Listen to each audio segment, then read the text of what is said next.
이루어졌으므로 제3차 본회의를 개의하겠습니다.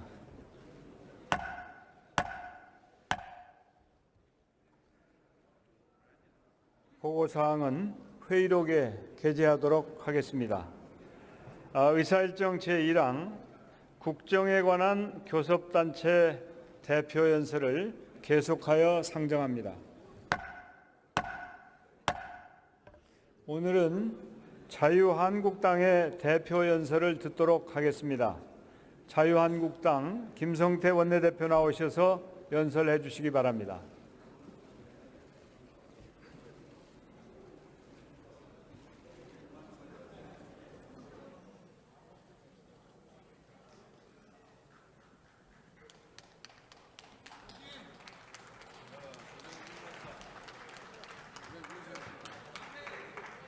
제가 어제 당부를 드렸는데,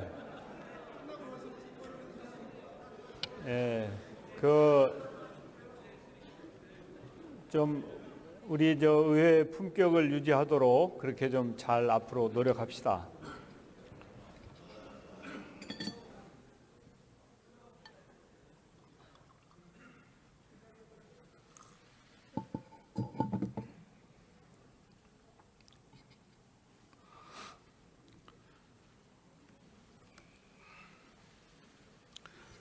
존경하는 국민 여러분, 해외 동포 여러분, 정식윤 국회의장과 선배 동료 의원 여러분, 이낙연 국무총리와 국무위원 여러분, 국민들이 다시 묻고 있습니다. 이것이 과연 나라다운 나라가 맞느냐고 국민들이 고개를 가로젓고 있습니다. 제천 화재 참사 불과 한 달여 만에 밀양에서 연이은 대형 참화가 또다시 발생했지만 정부는 여전히 우왕좌왕 속수무책이었습니다.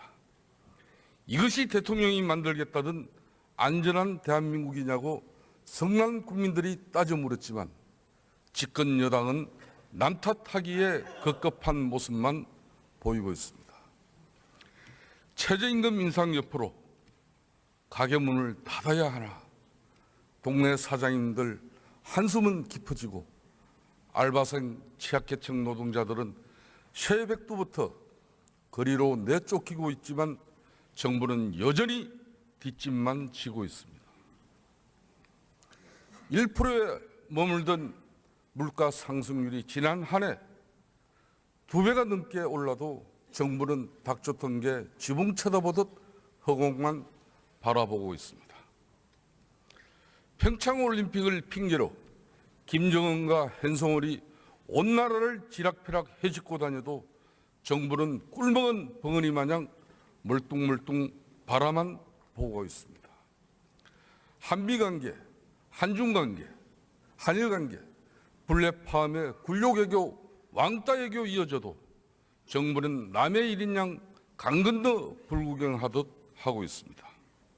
오직 단 하나, 올해 법무부 업무보고에서 적폐청산 수사만큼은 철저히 하겠다고 다짐했다고 합니다. 청와대에서 대통령과 둘러앉아 밥 먹으면서 대구시장 후보 잘 내서 한국당을 문 닫게 만들자는 것이 바로 이 문재인 정권입니다. 국민안정, 민생복지, 경제와 외교, 국가안보 다 내팽개쳐도 오로지 정치 보복에만 열을 올리고 선거에만 매진하겠다는 것이 바로 문재인 정권인 것입니다. 국민이 행복한 나라 만들겠다고 했지만 점점 피로감만 쌓여가고 있는 것이 바로 이 정권입니다.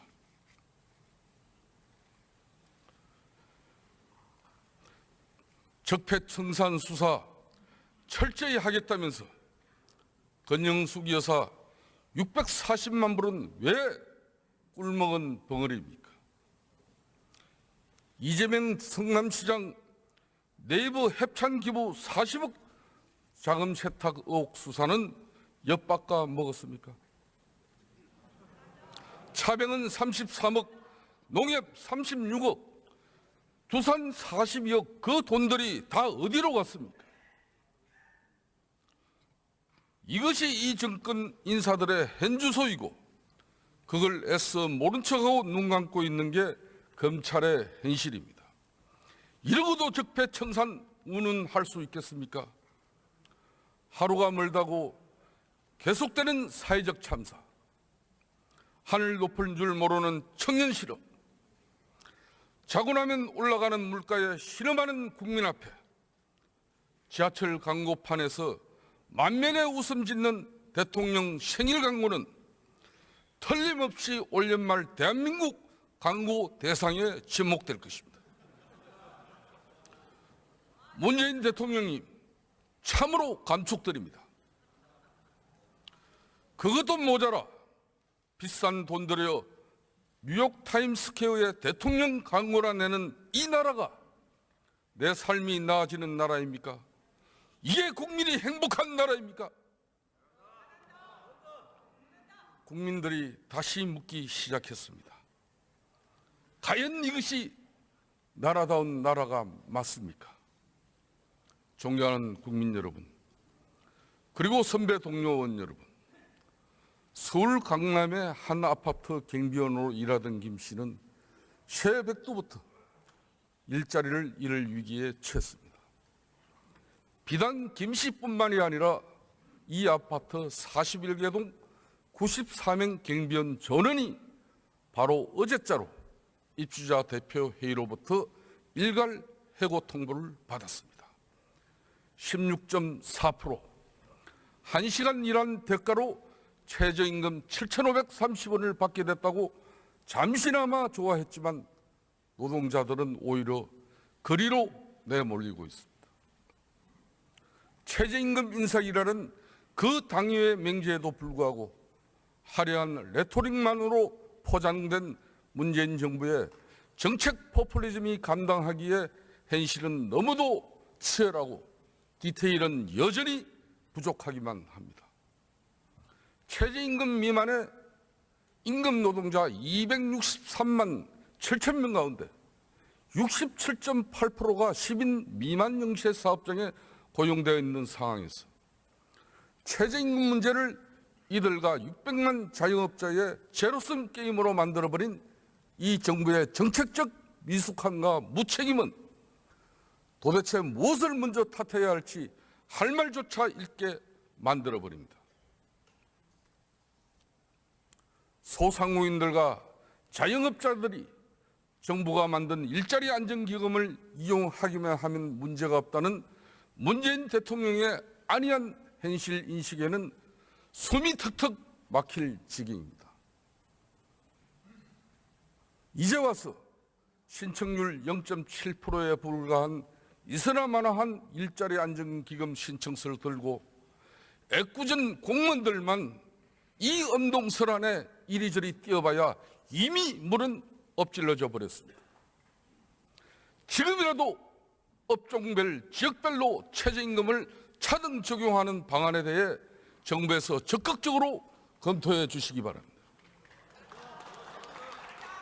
최저임금 산입 범위에 상여금과 숙식비를 포함해달라는 중소상공인들의 청원에도 총리 귀 기울여 주시기 바랍니다. 자유한국당은 최저임금법 개정을 통해서 최저임금 결정에 정부 권력의 정치적 개입을 근원적으로 차단하고 배제하는 방안을 강구하도록 하겠습니다. 존경하는 국민 여러분, 노동자의 정당한 건강권과 휴식권 확보는 우리 사회가 쟁취해야 할 또 하나의 중요한 과제입니다. OECD 공식 통계로만 연간 2069시간에 달하는 우리의 노동시간은 가히 살인적인 수준이라 아니할 수 없습니다. 이 문제를 깊이 인식한 우리 국회도 여야 할 것 없이 노동시간 단축 논의를 심도 있게 진행해 왔고 어렵게 여야 간에 합의를 이뤘었습니다. 그렇지만 그걸 걷어찬 게 바로 민주당 내부의 이견 때문이었습니다.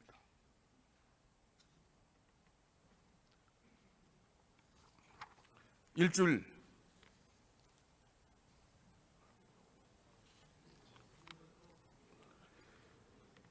중요한 것은 재벌 대규모 이 사업장이 아니라 493만 노동자가 일하고 있는 30인 미만 소규모 사업장 종사자일수록 제대로 쉬지도 못하고 장시간 노동에 시달리고 있다는 점입니다. 여가는 계층화되어 있고 휴식은 양극화되어 있습니다. 저는 집집마다 걸려있는 달력의 빨간 날을 정당하게 쓸 수 있는 권리가 우리 사회에 널리 공유될 수 있기를 제안합니다. 빨간 날을 쓸 수 있다는 그 당연한 권리조차 누리지 못하는 불합리한 차별과 불평등은 아직도 우리 사회 저변에 만연해 있습니다.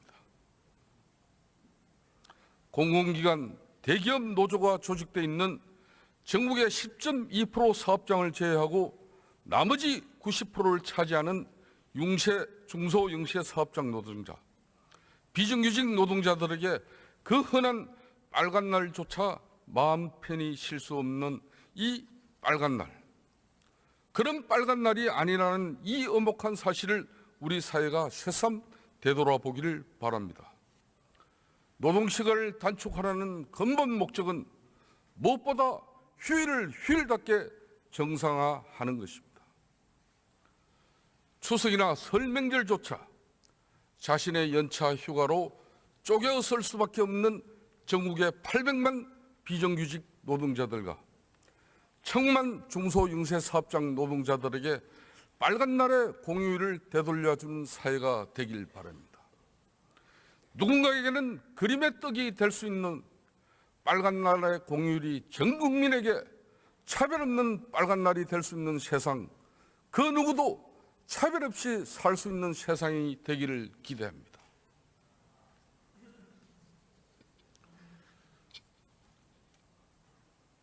저는 문재인 대통령이 인위적인 자본시장 임금 개입으로 시장 질서가 왜곡된 이 엄중한 상황을 하루빨리 시정해야 된다고 보고 있습니다. 인위적으로 사회적 협의기구인 최저임금심의위원회에서 노사정 공익위원이 자유롭게 결정할 수 있는 이 최저임금 체계를 왜 문재인 대통령이 개입했습니까? 즉각 반성하고 시정해야 됩니다. 비정규직 문제 또한 우리 사회가 반드시 넘어야 할 과제입니다. 지난 5월 문재인 대통령께서 당선 사흘 말에 인천공항에 찾아가 비정규직 제로를 선언했습니다. 참으로 의미 있는 선언이었습니다. 하지만 그 준비 없는 깜짝 쇼가 허울뿐인 빛 좋은 개살구로 끝나지 않을까 우려하지 않을 수 없습니다.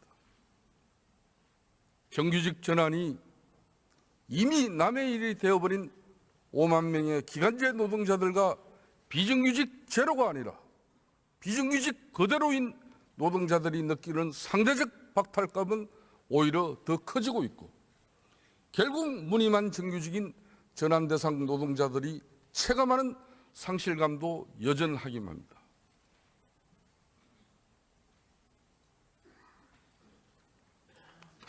문재인 정부의 비정규직 제로를 말하기에 앞서 오늘날 우리 사회의 고질적인 노동시장 이중구조와 심각한 사회적 격차 문제로 제기된 비정규직 문제의 근원은 결국 김대중 노무현 정부라는 점을 저는 지적하지 않을 수 없습니다.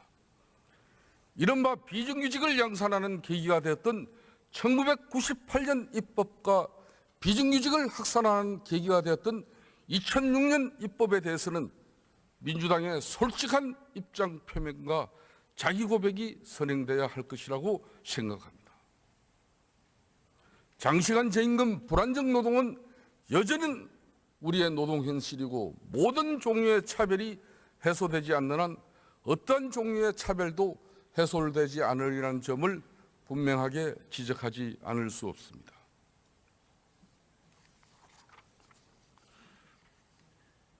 존경하는 국민 여러분, 그리고 선배 동료원 여러분, 불평등한 사회는 건강하지 않습니다. 불평등한 사회는 생산적이지도 않습니다.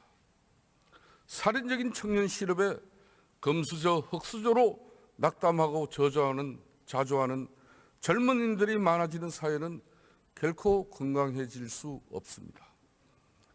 대기업과 중소기업, 정규직과 비정규직, 기성세대와 미래세대의 격차가 커지는 사회는 결코 생산적일 수 없습니다. 불평등이 초래하는 사회적 양극화는 사회적 갈등을 야기하고, 갈등이 깊어지면 경제적 생산의 효율성도 멀어지게 마련입니다. 자유한국당은 통합과 갈등 해소, 타협과 차별의 시정에 앞장서는 정당이 될 것입니다. 미래 세대를 책임지는 사회개혁 정당으로 거듭날 것입니다.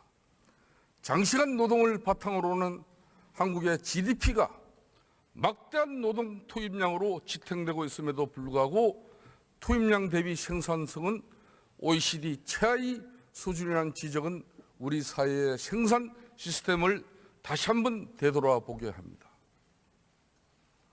우리나라의 1인당 노동시간은 OECD 상위 50% 국가 대비 40% 긴 반면 노동 생산성은 OECD 상위 59% 대비 55% 낮은 것으로 조사되고 있습니다. OECD는 한국의 상위 10% 노동자가 하위 10%보다 4.5배 많은 임금을 받고 있다고 지적하고 있습니다. 생산성은 낮고 불평등은 높은 것이 지금 우리의 사회적 생산 시스템입니다. 생산성의 측면에서 상당한 노동 투입량에도 불구하고 높은 사회적 갈등과 상대적으로 낮은 사회적 지출이 결국 생산성의 비효율로 귀결되고 있다는 지적에 귀를 기울여야 합니다. 경제적 효율성의 측면에서도 지속 성장의 열쇠가 생산성의 향상에 있는 것이라면 생산성 향상을 위해 사회 지출을 늘리는 방향으로 지향해야 할 것입니다. 존경하는 국민 여러분, 우리는 지난주 밀양 화재 참사에서 또다시 이 정권의 무능을 봤습니다. 29명의 고귀한 생명을 앗아간 제천 화재 참사의 충격이 채 가시기도 전에 이렇게 또다시 대참사가 날 수 있는 것인지 참담함을 금할 길이 없습니다. 안전한 대한민국을 만들겠다던 문재인 정부는 도대체 어디에 있었는지 묻지 않을 수 없습니다. 문재인 대통령은 제천에 이어 밀양에서도 또다시 안타깝다고만 말하고 있습니다. 저도 안타깝습니다. 저는 안타깝다고 말하는 문재인 정권이 더 안타깝습니다. 지난 23일 정부가 이른바 국민 생명 지키기 3대 프로젝트를 발표한 지 불과 사흘 만에 이런 대형 참사가 벌어졌습니다. 말만 겉만 번지르르한 보여주기 정치, 이미지 정치 필요 없습니다. 제발 이미지 쇼통 그만하시고 국정 운영의 진정성을 보여주시기 바랍니다. 아무리 무능한 아마추어 정권이라도 진정성마저 없어야 되겠습니까? 국민 앞에 보여지는 것, 눈속임 정치 이제 그만하시기 바랍니다. 오로지 보수정당 개멸을 꿈꿔왔던 이 정권이 얼마나 국민 안전에 소홀했는지 여실히 보여주는 단면이 바로 밀양 세종병원 참사가 아닐 수 없습니다. 국민의 기본적인 생명권조차 지키지 못하는 이 무능한 정권의 국정운영 방식에 분노가 치밀어옵니다. 포항 지진, 영흥도 낚싯배 전복 사고, 제천 화재 참사, 용인 타워 크레인 전복 사고, 포항 제철소 질식 사고, 그리고 밀양 대참사. 이 계속되는 사건 사고에 정부는 무능 말고 보여준 것이 없습니다. 문재인 정부 출범 9개월 동안 무려 420여 명의 사상자가 발생했습니다. 지난 12월 1일 이 두 달간에 이런 사회적 참사로 100명이 넘는 사람들이 죽어나가도 눈 하나 깜짝하지 않는 정권이 바로 이 문재인 정권입니다. 문재인 대통령은 각종 사건 사고가 날 때마다 재발 방지와 후속 대책을 언급했지만 하나도 나아진 것이 없습니다. 어느 누구 하나 책임지는 사람도 없습니다. 이 정권이 국민을 얼마나 우습게 보길래 이렇게 이런 일이 벌어지는 것입니까? 국정 쇄신을 위해 문책 인사해야 하는 거 아닙니까? 이것이 문재인 정권이 말하는 나라다운 나라입니까? 존경하는 국민 여러분, 이 정권에서 초래된 참사는 비단 이뿐만이 아닙니다. 어찌 보면 근본적으로 더 큰 참사는 바로 이 어설픈 아마추어 정권이 빚어내고 있는 정책 참사라고 저는 생각합니다. 앞뒤 안 재고 퍼주기 포퓰리즘으로 시작된 문재인 정권의 정책 참사는 극기와 갈팡질팡 결정장애로 이어지고 있습니다.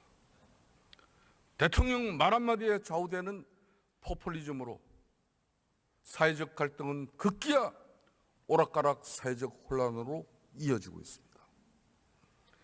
문재인 정부가 도박장으로 만들어버린 가상화폐 시장, 유치원 학부모들을 사교육비 걱정에 한숨 짓게 했던 유치원 영어교육 금지, 북한 핵과 미사일을 머리에 이고 있는 이 마당에 그래도 군 복무 기간은 단축하겠다는 국방부. 도대체 이 정권의 설익은 정책, 아니면 말고식의 정책은 끝이 없습니다. 어디까지 봐줘야 하는 것입니까?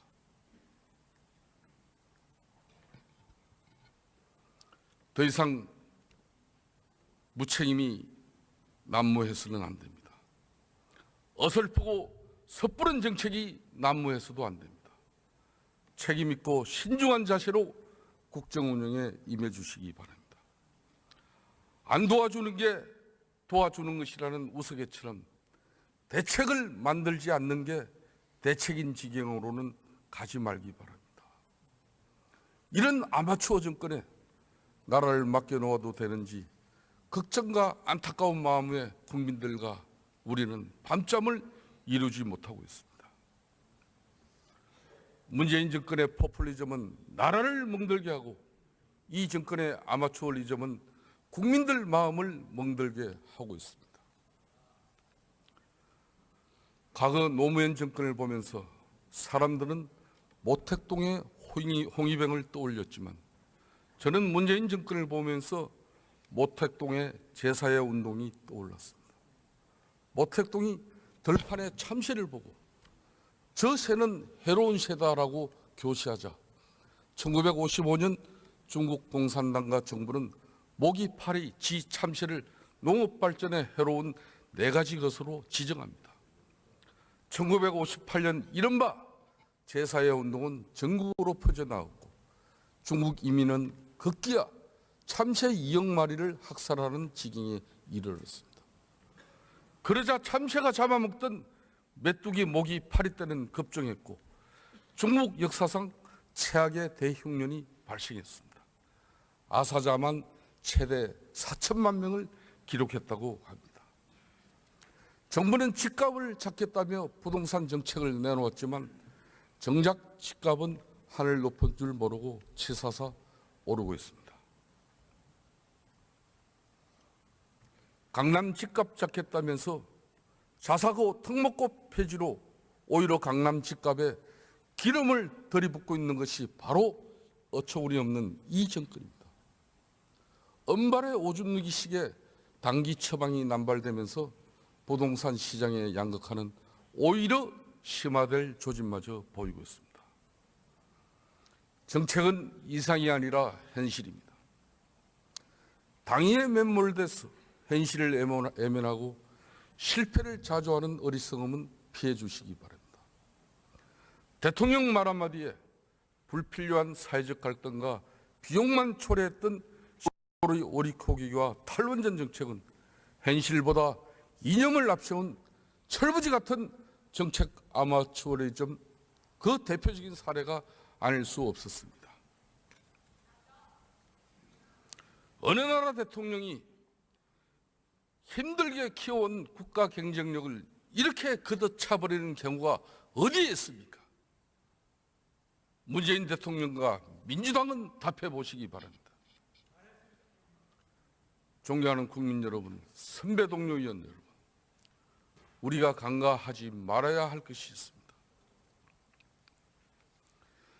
hen송월과 평창올림픽에 가려서 잠시 잊혀진 듯 하지만 국제사회를 위협하는 북핵의 본질은 변함이었습니다.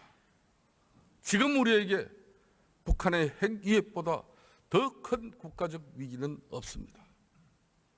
올림픽이 만들어낸 가상평화는 짧고 북핵은 엄연한 현실입니다.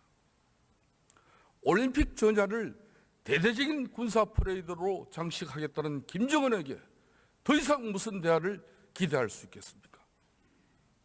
남의 집 잔치에 떡 하나 얻어먹는 것도 모자라서 숟가락 얹은 김에 잔치상마저 통째로 차지하려는 무례를 더 이상 그대로 방치해서는 안 됩니다. 다른 밥에 재 뿌리고 차려진 밥상 뒤집어 엎는 북한의 무력 시위를 결코 그대로 용인해서는 안 됩니다. 더 이상 이 정권이 올림픽 앞에서 북한의 오만 방자를 그대로 용납해서는 안 됩니다. 국제사회와 국민들은 이 정부가 더 이상 북한에 이리저리 끌려다니는 그 자체를 원치 않는다는 사실을 분명히 명심해 주기 바랍니다. 이제는 북핵을 포기시키는 설득이 아니라 어떻게 하면 북핵을 폐기시킬 수 있을 것인지에 대해 진지한 결단을 내려야 할 때입니다.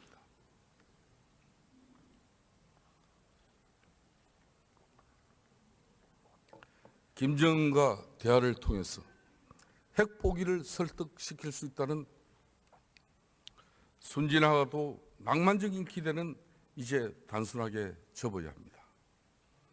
이 정부가 제천 참사와 밀양 참사 앞에서 속수무책이었던 것처럼 북핵 앞에서도 여전히 속수무책이어서는 안 될 것입니다. 평창올림픽이 북핵을 절대 가려주지 않습니다.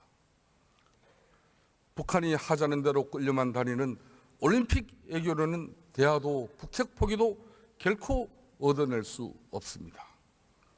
우리 정부가 스스로 비굴해지는 어리석음에 빠지지 말기를 바랍니다. 김정은의 눈치만 보며 스스로 급심거리는 굴욕을 자초하지 말기를 바랍니다. 용감한 국가가 망한 적은 없습니다. 비겁한 국가가 망할 뿐이라는 이 역사의 경험을 문재인 정권은 잘 되새겨 보시기 바랍니다. 존경하는 국민 여러분, 전술핵 재배치는 북핵 위협에 대응하는 가장 실효적인 군사적 대책입니다. 북한으로 하여금 핵 협박과 핵 공갈이 통하지 않게 만드는 현재로서 가장 유효하고 현실적인 대안이자 협상 카드라는 점을 직시해 주기 바랍니다. 남북 간의 핵균형을 통해서 한반도 핵폐기 협상에 돌입하는 것만이 파국적인 무력 분쟁 없이 핵 문제를 종국적으로 해결할 수 있는 길입니다. 북한의 핵무기 고도화는 멈추지 않습니다. 실효성 없는 남북 대화로 시간을 허비하고 한반도를 더욱 위험에 빠뜨리는 어리석음에 빠지지 말기 바랍니다. 저는 문재인 대통령께 강력히 촉구합니다. 굳건한 한미동맹 그리고 국제사회 공조에 균열과 혼란을 야기하는 우를 범하지 말기를 바랍니다. 안보는 현실입니다. 지금 우리 국민이 의지할 수 있는 것은 군 통수권자의 냉정하고 단호한 자세라는 점을 분명히 인식해 주기 바랍니다. 지금 도널드 트럼프 미국 행정부는 남과 북 모두에게 압박을 가하고 있습니다. 국제사회의 평화를 위협하는 핵과 미사일을 제거하기 위해서 북한을 압박하고 한미 공조가 아닌 민족 공조를 택한 동맹국인 우리를 압박하고 있습니다. 한미 FTA 개정과 세이프가드 같은 무역 압박으로 포괄 동맹은 흔들리고 있고 한반도 안보 위기는 그 어느 때보다 고조되고 있습니다. 이것들이 한미 관계의 비극을 알리는 전조국이 아니길 바랍니다. 대중 산불 정책은 우리의 안보 주권을 포기한 4대 친중 외교의 시작입니다. 안보 주권을 포기하고 얻은 것이 무엇입니까? 선언문조차 채택하지 못한 빈손 정상회담. 자신을 수행한 대한민국 기자가 폭행을 당하는데도 말 한마디 하지 못하는 이 정권이 대한민국의 정권이라고 말할 수 있겠습니까? 사드 문제를 이름도 모호한 전략적 모성으로 접근하려 한 결과라는 점을 인식하고 반성해야 합니다. 외교 관례를 무시한 아마추어 외교로 국제적 망신도 자초하고 있습니다. 중동 외교의 중심 UAE와의 외교적 불협화음은 이 정권이 깊이 되새겨야 할 외교적 경험과 교훈이 됐을 것입니다. 아직도 반성하지 않고 있다면 UAE 문제는 언제든지 이 아마추어 정권이 무슨 일을 벌였는지 온천하에 그 의혹을 해소할 용의도 있습니다. 30년간 비공개로 보존돼야 할 외교 문서를 2년 만에 공개했다면 지금이라도 한일 위안부 재협상에 적극 나서기 바랍니다. 위안부 재협상도 하지도 않을 거면서 까 뒤집기는 왜 뒤집었습니까? 신뢰는 무너지고 관계는 소원해지고 아베 총리는 보란듯이 도쿄 한복판에 독도는 일본 땅이라는 상설 전시관을 개장하고 위안부 합의와 관련된 한치의 양보도 할 수 없다고 연일 압박하고 있습니다. 문재인 정권 뭐하고 있는 겁니까? 빨리 애교 특사라도 보내서 아베 총리에게 강력하게 항의라도 해야 하는 거 아닙니까? 아마추어 외교 협상, 무면허 외교 폭지, 이것이 바로 민심의 거울에 비친 문재인 정부의 자아상입니다.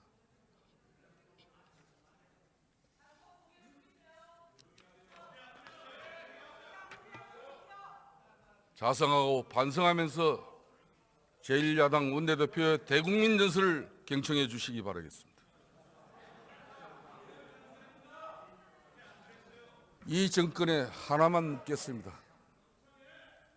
제가 분위기 좀 돌려보죠. 문재인 대통령과 집권당 민주당은 도대체 호반건설과는 도대체 무슨 관계에 있습니까? 도대체 무슨 커넥션이 있길래 이런 희한한 일이 벌어질 수가 있습니까? 어제 산업은행은 이사회를 열어서 대우건설 우선 협상자로 호반건설을 선정했습니다. 이 정권 출범 직후부터 호반건설이 대우건설을 먹는다는 설이 파다했는데 그 의혹이 어제 현실화된 것입니다. 저는 일찍이 대우건설 매각 문제를 강력히 문제 삼은 바 있습니다. 제1야당 원내대표가 이처럼 의혹을 제기하고 문제 제기했음에도 불구하고 코판기도 안 끼고 보란 듯이 우선 협상 대상자로 삼은 것은 무슨 의도입니까? 작년 정관 개정을 통해서 졸속 매각이 가능하도록 한 조치나 산업은행 지분의 전략 매각 방침이 분할 매각 방침으로 전환되는 그 절차와 과정조차도 투명하지 않았습니다. 국민헬스에 공적 자금 3조 2천억이나 투입해서 반토막 1조 6천억에 팔아 제끼려는 이유가 도대체 무엇입니까? 정관 개정으로 배임 시비도 꼼수로 이렇게 싹 피해가 버렸습니다. 반토막 할인 매물로 헐값에 폭탄 세일하고 호방건설 주머니 사정 봐서 분할 매각, 할부 매각 해주고 이 정권 사람들은 자기 집 팔면서도 이런 계약 할 수 있습니까? 한번 대답 한번 해보세요. 다시 묻습니다. 대체 호방건설과 무슨 관계 있습니까?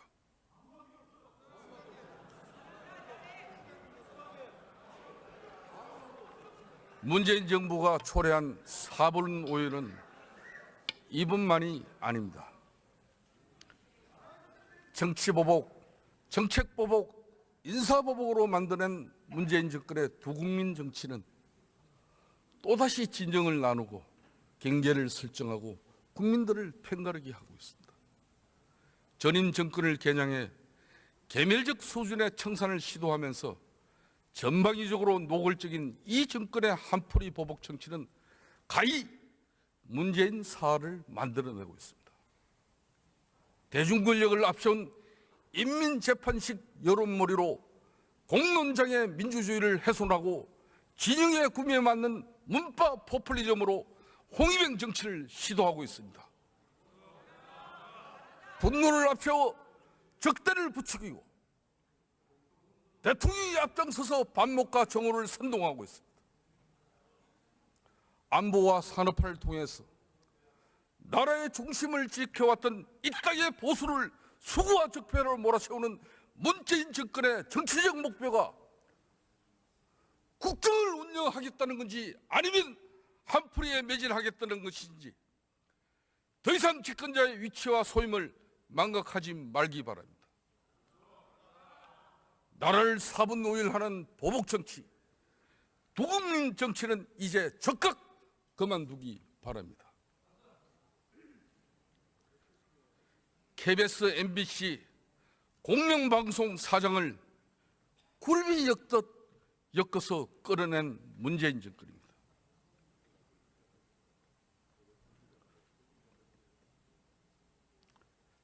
존경하는 국민 여러분, 정오는 폭력입니다. 대통령이 나서서 분노를 이야기하고 이 분노는 정오를 낳고 정오는 폭력을 만들어냅니다.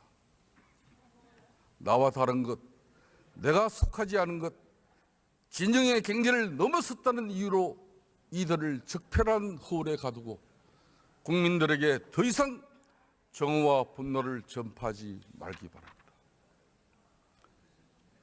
나라다운 나라, 문재인 정권을 만들어낸 촛불 민심에 하답하는 길이 독단과 전행의 길은 결코 아닐 것입니다. 포퓰리즘 독재, 대중 독재의 길은 더더군다나 아닐 것입니다. 문재인 개헌을 넘어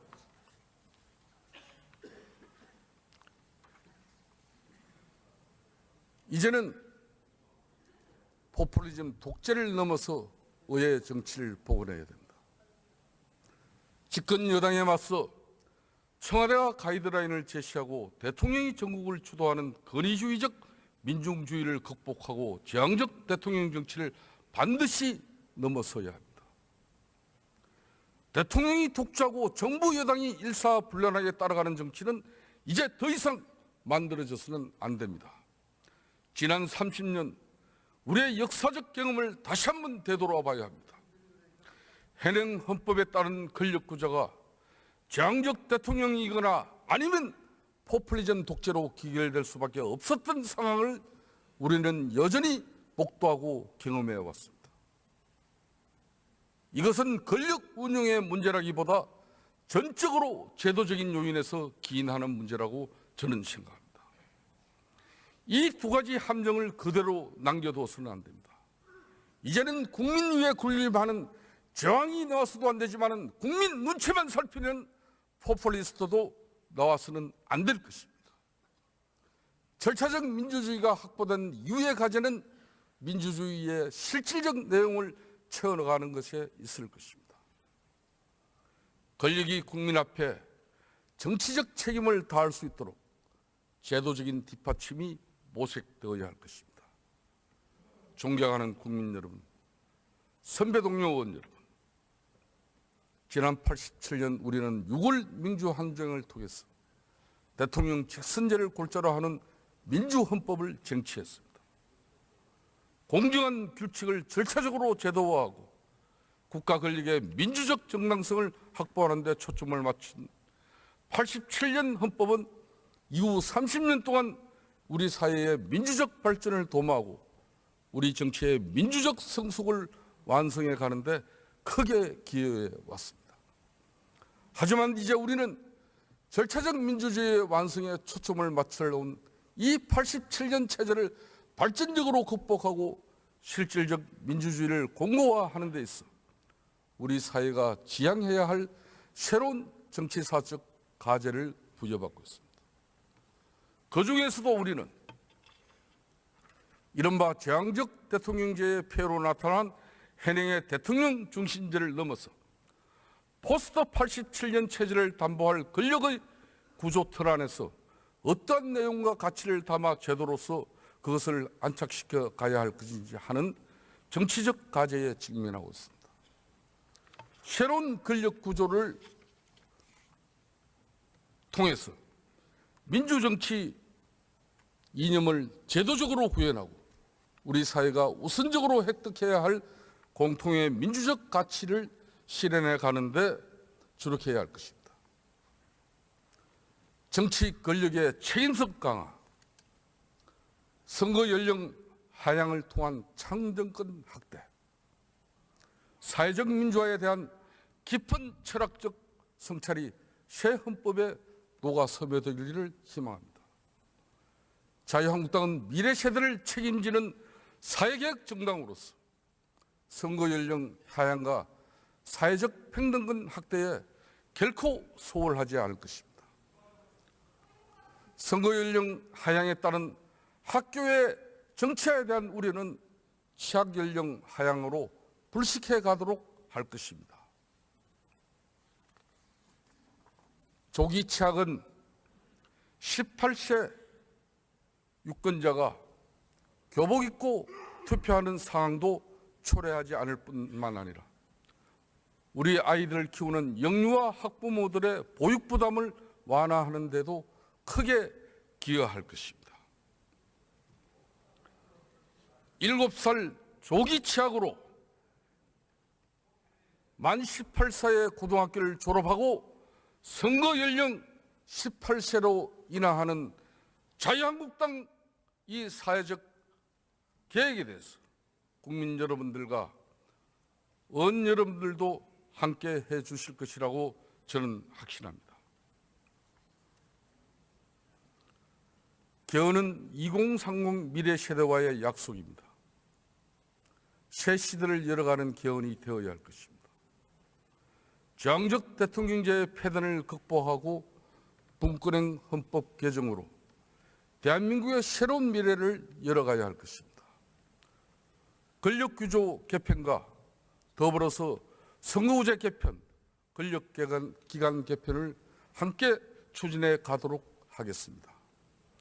자유한국당은 개헌 중심 정당으로서 국민 기본권, 사회적 기본권 강화를 통해서 민주주의의 새로운 지평을 넓혀 가도록 하겠습니다. 존경하는 국민 여러분, 이번 개헌의 핵심은 어떠한 경우도 권력구조 개편이고 지향적 대통령제를 넘어서는 것입니다. 개헌은 우리 사회가 보다 성숙한 민주주의로 나아가기 위한 시벌지입니다. 대통령과 정권이 아니라 주권자인 국민들이 만들어가야 할 과제입니다. 저는 마지막으로 문재인 정권과 그리고 시민사회단체 노동운동 현장에게 호소합니다. 노동운동을 권력의 도구로 착취하지 마십시오. 문재인 정권은 노동조직을 더 이상 정권의 하수인으로 매수하지 마십시오. 후한무치한 인민재판식 국정운영하지 마시기 바랍니다. 정치 권력에 빌붙은 노동조직은 결코 노동운동이 아니라는 사실도 잊지 말아야 합니다. 또한 문재인 대통령 주변에는 국정운영 기술자들이 너무도 많이 포진되고 있습니다. 정치보복 전문가, 반미 친북 전문가, 감성팔이 전문가, 언론 협찬 전문가, 이들이 그들입니다.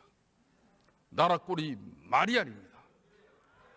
이 사람들 걷어내고 제대로 된 참모델로 하루속히 국정쇄신하십시오. 그 길만이 대한민국이 사는 길입니다. 어느 때보다 고조되고 있습니다. 문재인 정권이 김정은에게 일반적인 구애를 보내는 동안 트럼프 행정부의 대북 강경 입장은 달라지지 않았다는 사실을 문재인 정권은 반드시 깨닫고 평창 동계올림픽에 대한 올바른 인식으로 대한민국 국민이 합하는 올림픽이 될 수 있기를 간절히 희망합니다. 경청해 주셔서 감사합니다.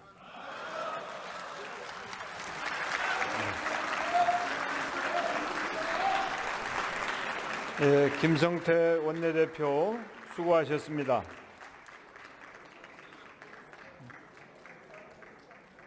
오늘 회의는 이것으로 마치겠습니다. 산회를 선포합니다. 을 차등 적용하는 방안에 대해 정부에서 적극적으로 검토해 주시기 바랍니다. 최저임금 산입 범위에 상여금과 숙식비를 포함해달라는 중소상무인들의 청원에도 총리 귀 기울여 주시기 바랍니다. 자유한국당은 최저임금법 개정을 통해서 최저임금 결정에 정부 권력의 정치적 개입을 근원적으로 차단하고 배제하는 방안을 강구하도록 하겠습니다. 존경하는 국민 여러분, 노동자의 정당한 건강권과 휴식권 확보는 우리 사회가 쟁취해야 할 또 하나의 중요한 과제입니다. OECD 공식 통계로만 연간 2069시간에 달하는 우리의 노동시간은 가히 살인적인 수준이라 아니할 수 없습니다. 이 문제를 깊이 인식한 우리 국회도 여야 할 것 없이 노동시간 단축 논의를 심도 있게 진행해 왔고 어렵게 여야 간에 합의를 이뤘었습니다. 그렇지만 그걸 걷어찬 게 바로 민주당 내부의 이견 때문이었습니다.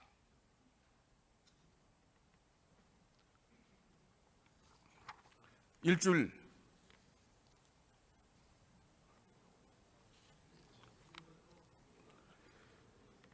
중요한 것은 재벌 대규모 이 사업장이 아니라 493만 노동자가 일하고 있는 30인 미만 소규모 사업장 종사자일수록 제대로 쉬지도 못하고 장시간 노동에 시달리고 있다는 점입니다.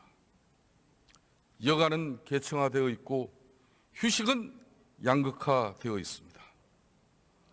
저는 집집마다 걸려있는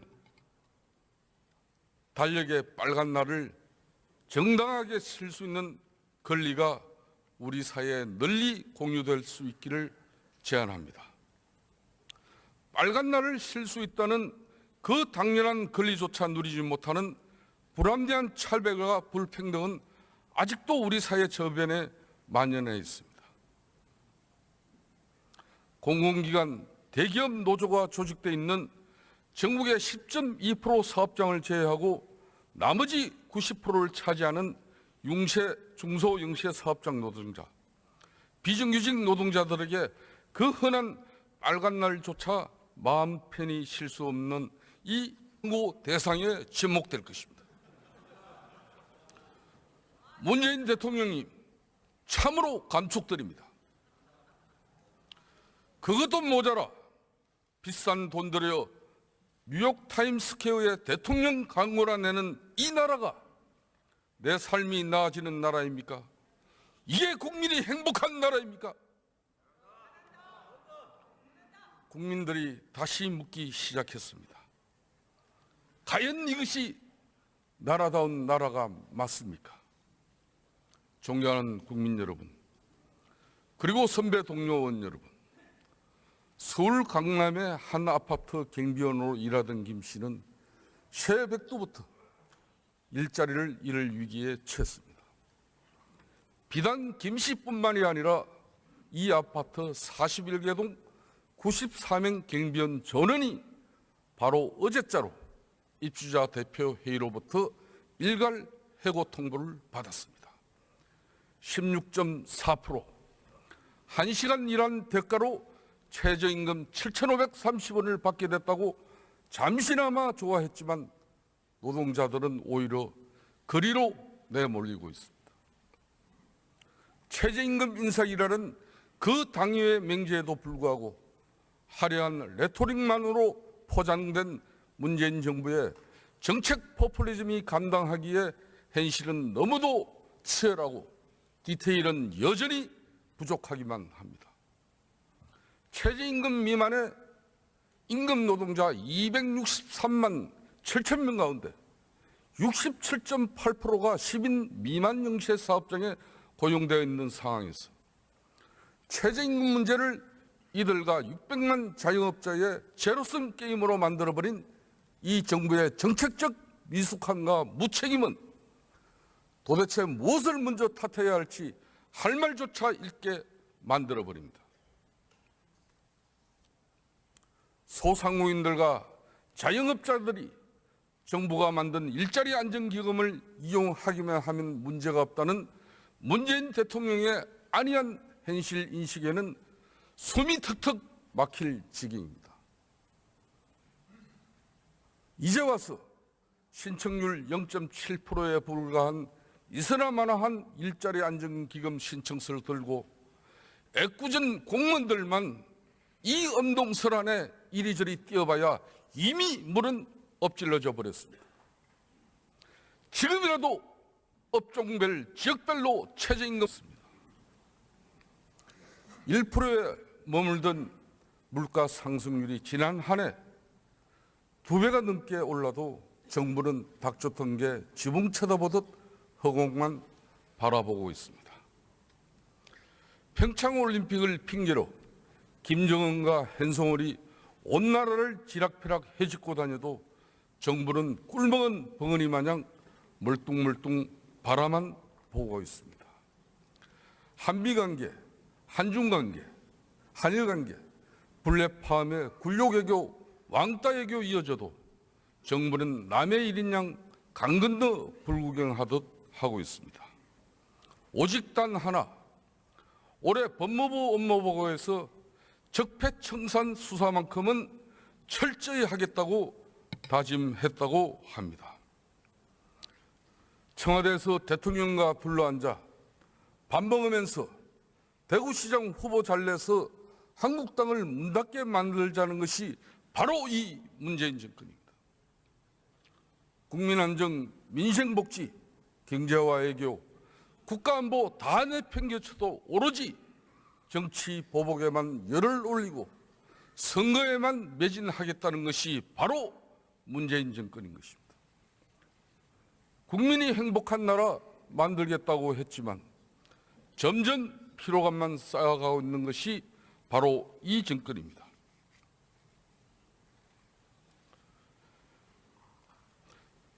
적폐청산 수사 철저히 하겠다면서 건영숙 여사 640만 불은 왜 꿀먹은 벙어리입니까? 이재명 성남시장 네이버 협찬 기부 40억 자금 세탁 의혹 수사는 엿바꿔 먹었습니까? 차병은 33억, 농협 36억, 두산 42억, 그 돈들이 다 어디로 갔습니까? 이것이 이 정권 인사들의 현주소이고 그걸 애써 모른 척하고 눈 감고 있는 게 검찰의 현실입니다. 이러고도 적폐청산 운운할 수 있겠습니까?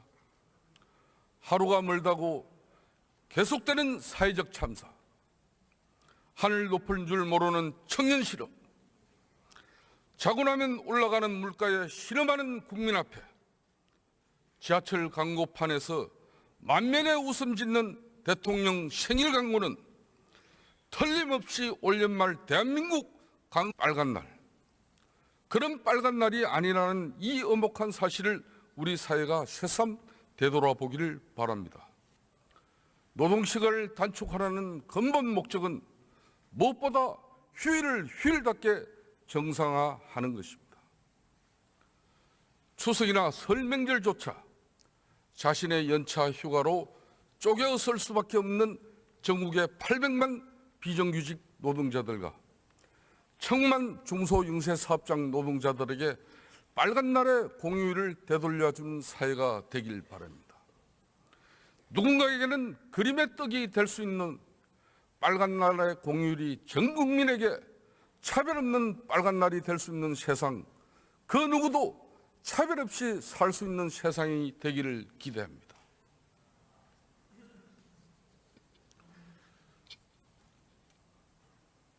저는 문재인 대통령이 인위적인 자본시장 임금 개입으로 시장 질서가 왜곡된 이 엄중한 상황을 하루빨리 시정해야 된다고 보고 있습니다. 인위적으로 사회적 협의기구인 최저임금심의위원회에서 노사정 공익위원이 자유롭게 결정할 수 있는 이 최저임금 체계를 왜 문재인 대통령이 개입했습니까? 즉각 반성하고 시정해야 됩니다. 비정규직 문제 또한 우리 사회가 반드시 넘어야 할 과제입니다. 지난 5월 문재인 대통령께서 당선 사흘 말에 인천공항에 찾아가 비정규직 제로를 선언했습니다. 참으로 의미 있는 선언이었습니다. 하지만 그 준비 없는 깜짝 쇼가 허울뿐인 빛 좋은 개살구로 끝나지 않을까 우려하지 않을 수 없습니다. 정규직 전환이 이미 남의 일이 되어버린 5만 명의 기간제 노동자들과 비정규직 제로가 아니라 비정규직 그대로인 노동자들이 느끼는 상대적 박탈감은 오히려 더 커지고 있고 결국 무늬만 정규직인 전환 대상 노동자들이 체감하는 상실감도 여전하기만 합니다.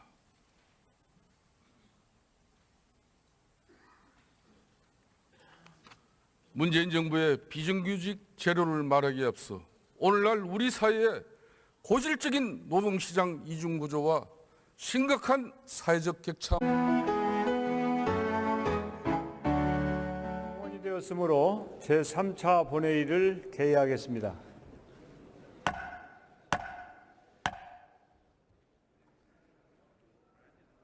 보고사항은 회의록에 게재하도록 하겠습니다. 의사일정 제1항 국정에 관한 교섭단체 대표연설을 계속하여 상정합니다. 오늘은 자유한국당의 대표연설을 듣도록 하겠습니다. 자유한국당 김성태 원내대표 나오셔서 연설해 주시기 바랍니다.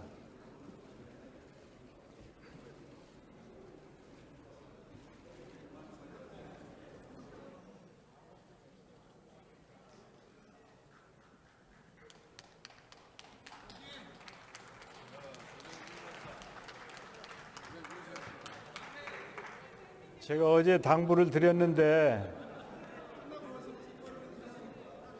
예, 좀 우리 의회 품격을 유지하도록 그렇게 좀 잘 앞으로 노력합시다.